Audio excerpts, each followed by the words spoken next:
IAS institute నిర్వహిస్తున్న all India scholarship exam pass అవ్వండి. 2 years ఫీజులో 50% మాత్రమే పే చేయండి. తిని దొంగుంటే మడిసికి గొడ్డుకు తేడా ఏముంటది? మడిసన్నాక కూసంత కళాపోసన ఉండాలి. ముత్యాల ముగ్గు సినిమాలోని రావు గోపాలరావు చెప్పే డైలాగ్ గుర్తుంది కదా. పాన్ ఇండియా యాక్టర్ కొడుకు సంపన్నుడైతే సినిమాల్లోకొచ్చి తండ్రి స్టార్డమ్ ఉపయోగించుకుని తాను సినిమాలో హ్యాపీగా సెటిల్ అయిపోవాలనుకోలేదు. తన కళను కళతో రంగరించి జీవిత మాధుర్యాన్ని పొందుతున్నాడు. అందరూ ఆశ్చర్యపోయేలా దేశంగాని దేశంలో బతుకుతున్నాడు. ఇంతకీ ఆ స్టార్ హీరో కొడుకెవరు? అతడు చేస్తుందేంటే? స్టార్ కిడ్ చేసే పని గురించి తల్లి ఏం చెప్తున్నారు? అతడి జీవిత దృశ్యంపై ఓ లుక్కేద్దాం. మలయాళ సూపర్ స్టార్ అంటే తెలియని తెలుగు ప్రేక్షకులు ఉండరు. మోహన్ లాల్ చేసిన సినిమాలు తెలుగులోకి డబ్బింగ్ అవుతూ అందరినీ అలరిస్తున్నాయి. మోహన్ లాల్ ఉంటే సినిమా బాగుంటుంది అనే ఫీలింగ్ ఆడియన్స్ లో కూడా ఉంటుంది. తెలుగులోనూ డైరెక్ట్ గాను నటించారు. అదే Janata garage cinema. Junior NTR కు పెదనాన్నగా చేసి అందరినీ మెప్పించారు. మన తెలుగులో వచ్చిన దృశ్యం 2 సినిమాలు మలయాళంలో మోహన్ లాలే చేశారు. అంతటి గొప్ప నటుడి కుమారుడు ఇప్పుడు ఏం చేస్తున్నాడో తెలుసా?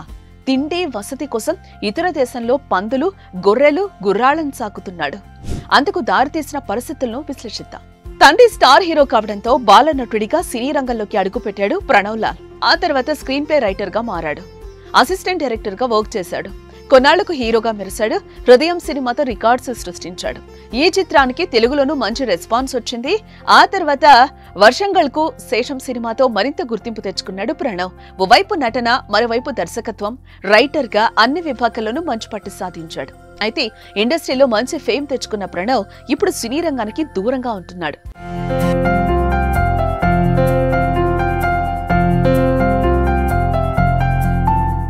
ప్రణవ్ కి నటన కంటే ట్రావెలింగ్ పై ఆసక్తి ఎక్కువ.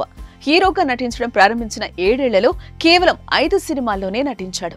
ప్రతి సినిమా పూర్తయిన తర్వాత ఏదో ఒక ఊరికి వెళ్లడం ఆయనకు అలవాటు. అనుభవం కోసం అలా చేస్తాడు. ఇటీవల స్పెయిన్ వెళ్లిన ప్రణవ్ అక్కడ కూలి పనిచేస్తున్నాడు. అక్కడ ఓ ఫామ్ హౌస్ లో ఉంటూ గొర్రెలు గుర్రాల కాపరిగా చేరాడట.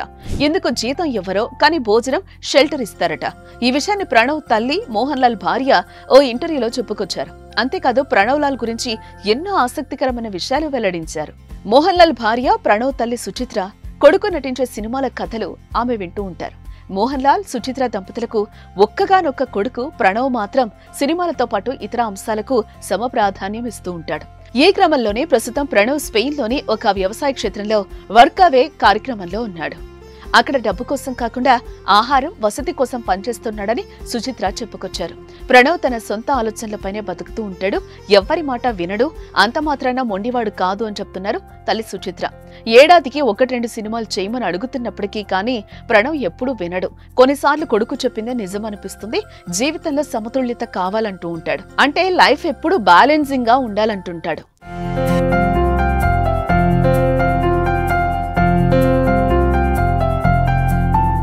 ప్రణవ్ సినీ రంగంలో ఫెయిల్ అయ్యాడా అంటే అదీ లేదు. ప్రణవ్ 2003లో పునర్జనిలో బాలనటుడిగా ఎంటర్ అవ్వడంతోనే ఉత్తమ బాలనటుడిగా కేరళ ప్రభుత్వం అవార్డు అందుకున్నాడు.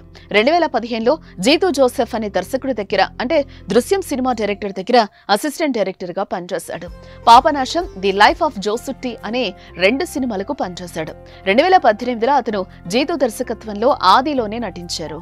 ఆ మూవీ ఆ ఏడాది అత్యధిక కలెక్షన్స్ కొల్లగొట్టింది. ఉత్తమ తొలి నటుడిగా సైమా అవార్డు కూడా ఆ సినిమాకు దక్కించుకున్నాడు. అంతేకాదు ప్రణవ్ లో సింగర్, లిరిక్ రైటర్ కూడా ఉన్నాడు. జిప్సీ విమెన్ పాటను రాసి పాడాడు కూడా. 2022లో హృదయం అనే సినిమాలో నటించాడు. కమర్షియల్ గాను మంచి విజయం కూడా సాధించింది. ఆ సినిమా తర్వాత ప్రణవ్ స్పెయిన్ కి వెళ్లిపోయాడు. చదువుల నిమిత్తం వెళ్లిన ప్రణవ్ అక్కడే part time job animal farm లో చేస్తున్నాడు. ఫామ్ లోని పందులు, కుక్కలు, ఇతర జంతువుల సంరక్షణ చూసుకుంటున్నట్లు ప్రణవ్ తల్లి సుచిత్ర తెలిపారు. సినీ పరిశ్రమలో పనిచేయడానికంటే బయట ప్రపంచాన్ని ఎక్స్ప్లోర్ చేయడానికి బాగా ఇష్టపడతాడని ఆమె తెలిపారు. తన తండ్రికి పలుకుబడిని ఉపయోగించుకోవడానికి ప్రణవ్ ఇష్టపడడని, తనకి కావాల్సింది ఏదైనా సరే సొంతంగా సంపాదించుకుంటాడని తెలిపారు.